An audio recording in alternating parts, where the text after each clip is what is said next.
ಇನ್ನು ಹೊಸನಗರದಲ್ಲಿ ಖಾಸಗಿ sleeper bus ಭಸ್ಮವಾದಂತಹ ಒಂದು ಪ್ರಕರಣಕ್ಕೆ ಸಂಬಂಧಪಟ್ಟಂತೆ ಈಗ ಅವಘಡದಲ್ಲಿ ಬದುಕಿದಂತಹ ಯುವತಿಯ ಒಂದು ಕರುಣಾಜನಕ ಕಥೆ ಕೂಡ ಗೊತ್ತಾಗ್ತಾ ಇದೆ.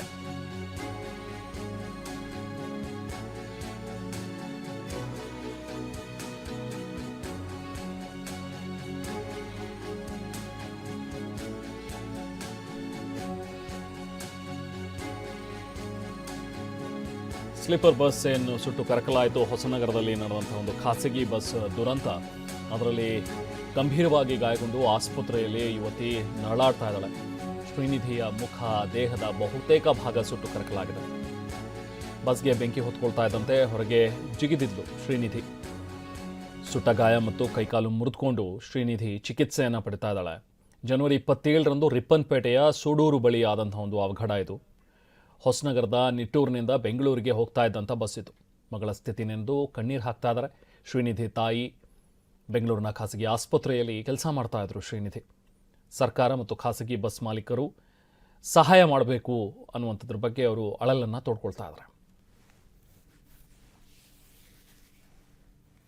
ನಾವು ಪ್ರತಿನಿಧಿ ಬಸವರಾಜ್ ಅವರ ತಾಯಿ ಜೊತೆಗೆ, ಅಂದರೆ ಶ್ರೀನಿಧಿ ಅವರ ತಾಯಿ ಜೊತೆಗೆ ಮಾತನಾಡಿದ್ದಾರೆ. ಬನ್ನಿ ನೋಡೋಣ.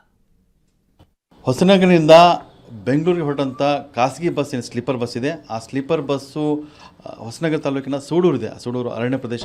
ಅಲ್ಲಿ ಇದು ಆಕಸ್ಮಿಕ ಬೆಂಕಿ ಹೊತ್ಕೊಂತು. ಅದರ ನಂತರ ಬೆಂಕಿಯಿಂದ ಸಂಪೂರ್ಣವಾಗಿ ಬಸ್ ಹೊಟ್ಟೋಯ್ತು. ನಗರದಲ್ಲಿಂದ ಏನು ಹುಡುಗಿ ಬೆಂಗಳೂರು ಹೊರಟಿದ್ದ ಏನು ಇದ್ದಾಳೆ ಶ್ರೀನಿಧಿ ಇದ್ದಾಳೆ, ಅವಳಿಗೆ ತುಂಬ ಈ ಒಂದು ಘಟನೆಯಲ್ಲಿ ತುಂಬ ಗಾಯ ಆಗಿದೆ. ನನ್ನ ಜೊತೆ ಮಾತಾಡಲಿಕ್ಕೆ ಅವ್ರ ತಾಯಿ ನಮ್ಮ ಜೊತೆಗಿದ್ದಾರೆ. ಅದು ಆ ದಿವಸ ಏನೇನಾಯಿತು ಮತ್ತು ಹುಡುಗಿ ಆರೋಗ್ಯ ಸ್ಥಿತಿಯ ಬಗ್ಗೆ ಅವ್ರ ತಾಯಿ ಜೊತೆ ಮಾತಾಡ್ಸೋಣ.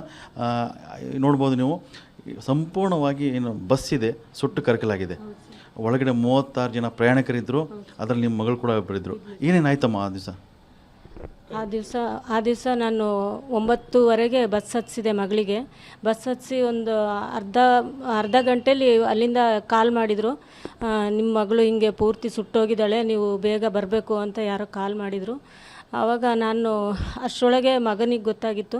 ಆವಾಗ ಮಗ ಅಷ್ಟರೊಳಗೆ ಅವರು ಫ್ರೆಂಡ್ಸು ಅವರೆಲ್ಲ ಹೋಗಿದ್ರು ಮುಂದೆ. ನಾನು ಅಷ್ಟೊತ್ತಿಗೆ ಯಾರಿಗೋ ಕಾಡಿಬೇಡಿ ಒಂದು ಕಾರ್ ಮಾಡ್ಕೊಂಡು ಬಂದ್ವಿ. ನಾನು ಬರೋ ಅಷ್ಟೊತ್ತಿಗಾಗಲೇ ನಂಜಪ್ಪ ಆಸ್ಪತ್ರೆಯಲ್ಲಿ ಅಡ್ಮಿಟ್ ಮಾಡಿದರು ಮಗಳಿಗೆ. ಫಸ್ಟ್ ಏಡ್ ಆಗಿತ್ತು. ಈಗ ಬಾಳಿ ಬದುಕೋ ಮಗಳು BSc ನರ್ಸಿಂಗ್ ಮಾಡಿದ್ಲು. ಅವಳು ಒಂದು ವೃತ್ತಿ ಜೀವನದಲ್ಲಿ ಇರಬೇಕು ಅಂತ ಅವಳು ಬೆಂಗಳೂರು ಮಣಿಪಾಲ್ ಆಸ್ಪತ್ರೆಯಲ್ಲಿ ಕೆಲಸ ತಗೊಂಡಿದ್ಲು. ಅಲ್ಲಿ ಈಗ ಊರಿಗೆ ಬಂದಿದ್ಲು ಜಾತ್ರೆ ಅಂತೇಳ್ಬಿಟ್ಟು 2 ದಿವಸ ಇದ್ದು ಹೋಗುವಾಗ ಈ ಥರ ದುರ್ಘಟನೆ ಆಗಿದೆ. ಆ ದಿವಸ ನಿಮ್ಮ ಮಗಳು ಏನೇನಾಯ್ತಮ್ಮ ಬಸ್ಸಲ್ಲಿ ಏನೇನಾಯಿತು? ಅಂದರೆ ಆಕಸ್ಮಿಕವಾಗಿ ಬೆಂಕಿ ಹೊತ್ಕೊಂಡ್ಬಿಡುತ್ತೆ ಅದರಲ್ಲಿ. ಆ ಟೈಮಲ್ಲಿ ನಿಮ್ಮ ಮಗಳು ಎಲ್ಲಿದ್ಲು, ಯಾವ ಸೀಟಲ್ಲಿ ಇದ್ಲು?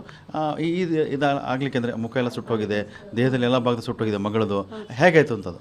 ಅಂದರೆ ಇವಳು ಅಪ್ಪರ್ ಸೀಟಲ್ಲಿ ಇದ್ಲು ಮೇಲ್ಗಡೆ. ಅಪ್ಪರ್ ಸೀಟಿಂದ ಸ್ವಲ್ಪ ವಾಮಿಟಿಂಗ್ ಸೆನ್ಸೇಷನ್ ಆಯಿತು ಅಂತೇಳ್ಬಿಟ್ಟು ಅವಳು ಮುಂದ್ಗಡೆ ವಾಮಿಟ್ ಮಾಡೋಕ್ಕಾಗಿ ಬಂದಳು. ಅಲ್ಲಿ ಡೋರು ಹತ್ರ ಬರೋಕ್ಕೂ ಇದು ಸಡನ್ನಾಗಿ ಬೆಂಕಿ ಸ್ಪಾರ್ಕ್ ಆಗಿದೆ. ಆದ ತಕ್ಷಣ ಫಸ್ಟು ಇವಳಿಗೆ ಬೆಂಕಿ ತಗಲಿದೆ. ಇವಳಿಗೆ ಬೆಂಕಿ ತಗಲಿದ ತಕ್ಷಣ ಡ್ರೈವರಿಗೂ ಇದಾಗಿದೆ ಅಂತೆ. ಆಮೇಲೆ ಅದು ವೈರೆಲ್ಲ ಸುಟ್ಟು ಅಲ್ಲಿ ಡೋರೆಲ್ಲ ಲಾಕ್ ಆಗಿಬಿಡ್ತಂತೆ. ಡೋರು ತೆಗಿಯೋಕ್ಕೆ ಹೋದರೂ ಡೋರ್ ಇದಾಗಲಿಲ್ಲ. ಅಷ್ಟರೊಳಗೆ ಕಂಡಕ್ಟ್ರು ಹಾರ್ಕೊಂಡಿದ್ದಾರೆ. ಆಮೇಲೆ ಡ್ರೈವರು ಫುಲ್ಲು ಉರಿತಾ ಇದ್ದಂಗೆ ಬಸ್ಸನ್ನು ತೊಗೊಂಡೋಗಿ ಒಂದು ಮರಕ್ಕೆ ಡಿಕ್ಕಿ ಹೊಡೆಸಿದ್ರಂತೆ. ಡಿಕ್ಕಿ ಹೊಡೆಸಿದ ತಕ್ಷಣ ಗ್ಲಾಸ್ ಎಲ್ಲ ಪುಡಿ ಆಗಿದ್ದಾವೆ. ಆ ಗ್ಲಾಸಿಂದ ಅವರೆಲ್ಲ ಹಾರ್ಕೊಂಡಿದ್ದಾರೆ. ಇವಳು ಒಬ್ಬಳೇ ತುಂಬ ಅಲ್ಲಿ ಹೆದರ್ಬಿಟ್ಟು ಸಿಕ್ಕಾಕೊಂಡಿದ್ಲು. ಆಮೇಲೆ ಅದು ಹೆಂಗೋ ಏನೋ ಮುಂದ್ಗಡೆ ಗ್ಲಾಸಿಂದ ಹಾರಿದಾಳೆ. ಕಾಲು ಕೈ ಎಲ್ಲ ಪೆಟ್ಟಾಗಿದೆ. ಪೂರ್ತಿ ಸಂಪೂರ್ಣವಾಗಿ ಬೆಂದೋಗಿದ್ದಾವೆ. ಕೈ ಕಾಲು ಬೆಂದೋಗಿದ್ದಾವೆ. ಇಷ್ಟ ಆಗಿದೆ ಸರ್. ಅಂದರೆ ಆ ಸಂದರ್ಭದಲ್ಲಿ ನಿಮ್ಮ ಮಗಳು ತಾನಾಗಲೇ ಬಂದು ಹೊರಗೆ ಜಿಗಿದು ತನ್ನ ಜೀವನ ಬಚಾವ್ ಮಾಡಿದ್ಲ ಅಥವಾ ಹೇಗೆ ಎಕ್ಸಿಟ್ ಡೋರಿಂದ ಬಂದ್ಲ ಹೇಗಂತ? ಅಂದರೆ ಯಾರೋ ದೂಕಿದಾರಂತೆ ಸರ್, ಯಾರಂತ ಅವಳಿಗೆ ಗೊತ್ತಿಲ್ಲ ಸರ್. ಒಟ್ಟು ಹಿಂದೆಯಿಂದ ಹಿಂಗೆ ದೂಕಿದ್ರಂತೆ. ಅವಳು ಆ ಗ್ಲಾಸಿಂದ ಹೊರಗಡೆ ಬಿದ್ದಿದ್ದಾಳೆ.